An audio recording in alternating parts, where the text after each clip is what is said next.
سكرينه ትላንት እንዲሁ ስንገመገም ነው ያልኩት። አላህ ያውቀዋል። ረቡል ዒዛ ፊርደውስ አልዓላን ይወፍቀው። ይሄ እኔና እናንተ ፈልገነው አይደለም ለሱ የተሰበሰብነው። አላሁ ረቡል ዒዛ እንድናዝንለት ስላረገ ነው። እሱ ሲያዝን መኽሉቁ እንዲያዝንለት ያረጋል። ባረከላሁ ፊኩም እህቶቼ ወንድሞቼ፣ ታብ ሼር እያረጋችሁ ያላችሁ አልፍ ጀዛችሁን አላህ ይክፈላችሁ። እዚህ ጋር መታችሁ ሰዎች ሲነይቱ ፌክ አካውንት የምትልኩ አላህን ፍሩ።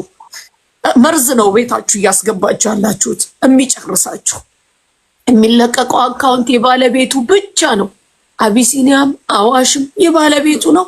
አቅማችሁ የሚችለውን አብሽሪ በሏት። መሄድ የምትችሉ ጊዜ እያረጋችሁ እየሄዳችሁ እነዚህ ህፃናቶች አብሱ። ወንድሜ አሁን የነየተው ማን እንደሆነ አላቅም።